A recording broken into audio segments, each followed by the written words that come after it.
Hi guys, it's Coach Julie, and welcome back to my channel, Making Sense Out of Your Dollars and Cents. Today, guys, I really want to talk to you about something that is very serious and that you should be taking very serious. This year, make 2023 your year to get your financial house in order. It's time. Prices are rising. I'm sure you feel it. You feel it at the grocery store. You feel it at the gas pump. You feel it at the restaurants. I mean, you just feel it. Everything has gone up since 2020 COVID. I guess everybody's got to recoup what they lost, but everything is more expensive. Guys, last month or a couple of months ago, my gas bill, which is the cheapest bill that we have, was almost $900. So we have to be prepared. And that's why I want to talk to you today about two things that every person in this country needs to have in place. And I'm talking about number one is an emergency fund, and number two is getting all high interest credit card debt, personal loans paid off fully. Guys, these are two important things. And I know some of you think that, I don't have any room in my budget to save for $1,000. All the money I have, the excess money I have, is going out to credit cards. If that's you, I'm talking to you today because I know what that feels like and I've been in that position.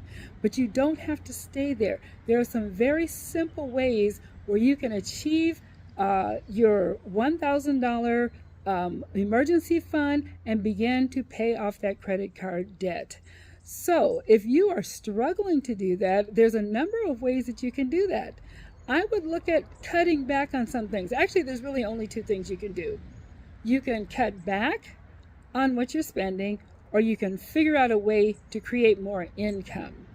And I would bet that most of us could achieve that in the next 30 days by just going through our expenses and figuring out what we need to cut back in order to achieve that $1,000 emergency fund. So, what can you look at in terms of what you can cut back? A lot of us, I'll include myself in that, spend a huge amount of money at Starbucks. No diss to Starbucks. I love them. I've got a ton of their mugs. But the reality is that's a luxury. You could buy a whole bag of coffee for what it costs you to maybe get 2 cups of coffee at Starbucks, and you can make coffee at home. Think about it. If you're spending $5 a day on a cup of coffee at Starbucks, 5 days a week, the days that you go to work, that's $25 a week. That's $100 a month. Right there, you could save $100 a month. Or here's the other place where you really need to look. Your subscriptions. Man, some of us have so many subscriptions automatically being debited out of our accounts, we don't even know what's being taken out. I would encourage you, after you watch this video, sit down, go through your checking account, look to see what is coming out. Because you can sign up for these things. Sometimes they're trials. We missed the cancellation date, and now all of a sudden they're charging $5.99, $10.99, $1.99, and we think, oh, it's only that, it's only that, it's only that. But the reality is, all those little things add up. I actually sat down and looked at mine, and I have over $115 in subscriptions. You can best believe I'm going to be taking a look at that and see which ones I can cut out, because I know that I don't need all of them. But even if you cut out half of them, if you're like me and you've got over $100, if you cut out half, that's an extra $50 to work towards your emergency fund. There are other ways that you can look at it. How much do you spend going out to eat? How much do you spend on groceries? Maybe you can cut your grocery budget back. What about that miscellaneous budget that no one ever knows what that really is? Maybe just cut that out and just really work to take that excess money and put it in an emergency fund. The reason I'm so serious about creating an emergency fund is, as I said earlier, over 70% of the country cannot handle a $1,000 emergency if it happens. So if the tires blow out, Johnny breaks his arm and you got to come up with a copay for the hospital bill or whatever, you can't afford it. without putting it on a credit card. That is the whole point. And remember, an emergency is just that. And it's an emergency, it's necessary, and it is not something that could be planned for. So in other words, Johnny's birthday in July is not a surprise. That's not an emergency. That's not something that you didn't know was coming. So do not use your emergency fund for Johnny's birthday or Christmas. Do not use your emergency fund for Christmas. You save for that separately, but don't save for anything until you get that $1,000 emergency fund in place.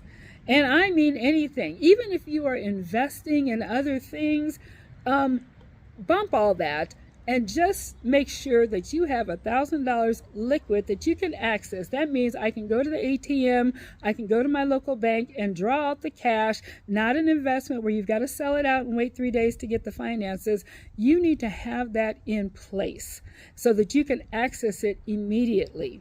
Okay, so that's the first thing. Now, the second thing is, whatever money that once you achieve your $1,000 emergency fund, then you need to start paying off your high interest credit card debt. And I would say that would be all interest credit card debt because it's all high. You know, I mean, I don't think there's maybe a minimum of 16%, 19%, up as high as 24, 25, some of them even 29%. If it's 25%, I had shared this earlier, that's 25 cents out of every dollar that's going to Bank of America, Visa, American Express, Discover, Capital One. What's in your wallet? Man, they got these amazing commercials to try to steal your money so that you can buy now and pay later. So you can enjoy now and pay later. The problem is you're going to buy something, enjoy it now, and then 6 weeks later when the bill comes and you don't even want it anymore, you're going to have to pay for it. Please, guys, get rid of the credit card debt. And the best way that I have found to do that, especially if you have a lot of it, and a large portion of our country is in credit card debt. Over a third of our country is in high interest credit card debt. And you know, the only people that are winning are the banks. Now, I have nothing against big business because big business is what makes the world go round. But you don't have to help them by giving them your hard-earned dollars just because you want to feel good and have something now. Because that's what credit is. You're owning something, you're buying something, you don't really own it because you ain't paid for it. You're buying something now that you're going to have to pay for later. So, and the goal is, with my strategies of getting the emergency fund and getting rid of the credit card debt, is to be able to pay cash for everything. You should be able to pay cash for everything, short of some major purchase like a house, even a car. You know, if you're not paying money every month going out to credit card debt, you can save that money and purchase you a car. It may not be your dream car, but it's going to get you from A to B. You know, again, depending on where you are life-wise and what you need, you know, a good used car, and you don't have to pay a monthly payment on it, is going to be way better than buying you a brand new Tesla that's going to be as much as your mortgage every month. Seriously. So I want you guys to really focus on it. I'm going to challenge you. We've just come out of our tax season and everybody's done their taxes. Although, like I said earlier, if you live in California, you actually have until the end of the year, closer to the end of the year, October the 16th, to do your taxes. But I do know that some of you have filed and some of you have gotten your taxes back. Like, you know, some of you did receive a refund. And I know a lot of you already have that money spent. I would encourage you, whatever you got back, take $1,000, put it in an emergency fund, and you don't touch it. You don't look at it. You forget about it. If you got to put it at a different bank than when you normally have your checking account, then do that.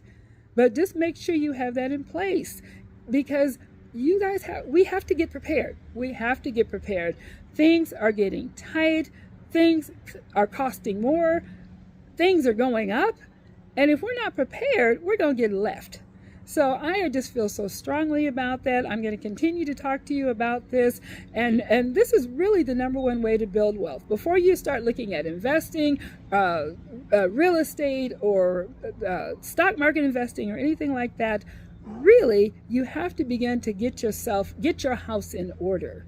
So start there. I want to challenge you all to take the time, go through, look at your finances, look at your budget, and I'll be talking more about budgeting in a later video, because some of us have never lived on a budget. We just spend. We just spend, we spend, we spend, and we don't know where the money's going. We don't know who's getting the money. We don't know anything about anything. But what we find is we have a lot more month than we have money. So I'm trying to keep you all from doing that so that you have a lot more money and you don't run out before the end of the month. So that's my tip for the day, guys. Think about it. Get that emergency fund in place. Get that, start beginning to pay that high interest credit card debt down, and come back here in a couple of days. I'll have more information on ways you can do to help get that, get those two things in place. If you have no idea where to start, my information is down below. Reach out to me, because that's what I do as a financial coach. That's what I do. I can help you achieve those two things and beyond. Once you have a vision and a goal, I can help you put it into place. So take advantage of this, listen to the videos, go back to my page, look at some of the other videos, and really, guys, I'm going to say this one more time. It's time to get your house in order. That's my tip for the day, and you make it a great day.